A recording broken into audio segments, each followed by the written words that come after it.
How's it going, everyone, and welcome back to another FPL RG video. I hope Gaming 3 went well for you and you're ready to smash it in Gaming 4. This is a quick reminder of the fixtures for those of you who need a bit of reminding. I won't spend too much time on it, so pause the video if needed. Today we'll be looking at my team selection ahead of Gaming 4, as well as the best wildcard team for those of you who are tempted to activate it. So make sure you drop a like on the video if you find it helpful.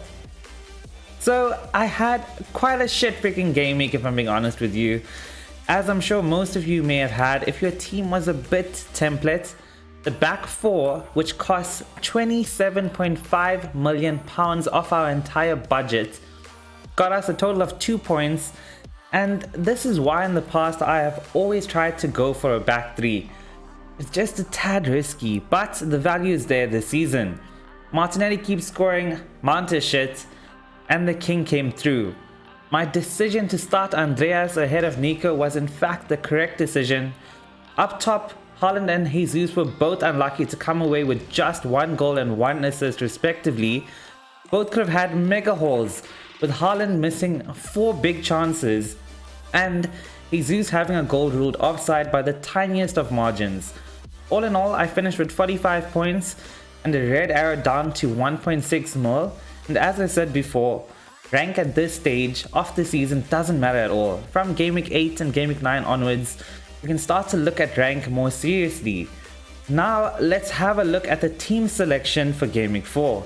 And the first thing that you will notice is that I have finally got rid of Mason Mount.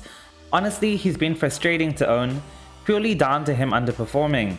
Amongst Chelsea players, he's ranked 4th for XG, 4th for XA, 6th for XGI, he's 1st for shots, which is, decent, he's 2nd for penalty area touches, and his XGI delta, which basically tells us whether a player is underperforming, overperforming, whether they're clinical, or they're just a touch shit. Well, he's ranked 15th, mate. So yeah, he's massively underperforming. We could say he has been a bit unlucky, and he could 100% score in Game Week 4 against a leaky Leicester side. But I've just lost my patience, and Rodrigo beats him in every stat that I honestly care about. And it's why I made the move last night, before Mount had a price drop and Rodrigo had a price increase. These moves had to be done, as the next transfer that I am considering with my second free transfer, and that I am likely to do, is to bring in Trossard, or as we call him once he scores, Bossard. I had the exact money for this, so wasn't able to take Mount falling and Rodrigo rising today. If you follow me on Twitter and Instagram, I posted it the moment I made the move. So yeah, he was an absolute troll for me last season, getting consistent 1-point hauls, even in a double game week, but his stats look incredible this season. Pascal Gross beats him in most stats, and is on set pieces and is cheaper, but Trossard beats Gross in terms of penalty area touches, shots and shots in the box, which are all the main stats for me. Trossard could be playing up front as well without Mape in the team, so Andreas will drop to first sub, and I'll be selling Reed, who was actually my transfer in for Beatty last game week. The Liverpool double up in defense has been frustrating as well, especially as a Liverpool fan. But Robbo has one last chance to redeem himself. Trent is ranked 1st for every single attacking stat amongst defenders and will not be leaving my team anytime soon. The rest all pick themselves really. I am captaining Mo, but we'll get into captaincy after we discuss the wildcard team.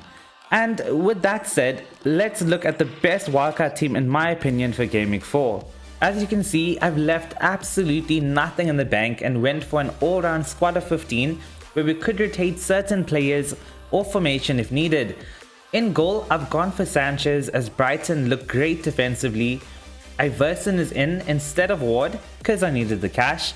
At the back, I've gone a tad lighter than my actual team.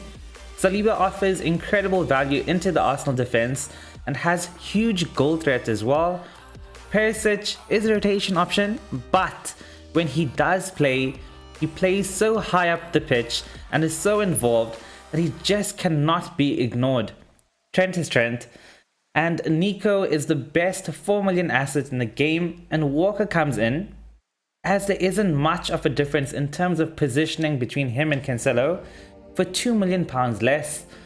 In the midfield, Martinelli will not leave this team and has become somewhat essential at his price bracket. Kulu comes in as the best £8 million asset, or we could actually say 8.2 mil now.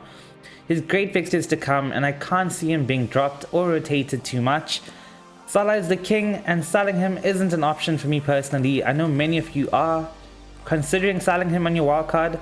I honestly just would not. And just like Nico in defense, Andreas is the best enabler in midfield at £4.5 million. Up top, Jesus is absolutely essential at his price, ownership, form and fixtures to come. Ivan Toney is in based on his form and fixtures.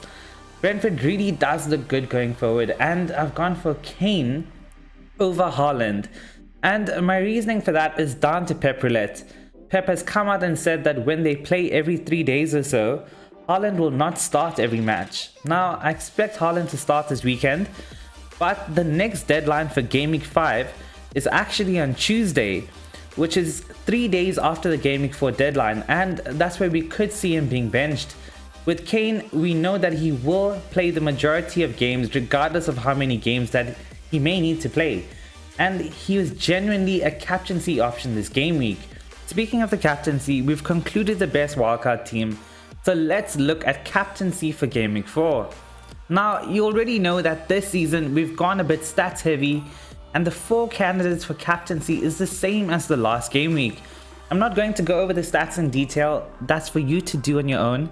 For me, although Haaland has gotten the most big chances, I still fancy Salah and Jesus as the best captaincy shouts based on their games, and with Liverpool absolutely needing a win, the armband is on the king for me. Let me know in the comments if you agree with my captaincy, best wildcard team and my transfers for the team. If you have any questions regarding your team, drop them down below. I hope this game week is better than Game Week 3. Good luck, and remember to FPL responsibly.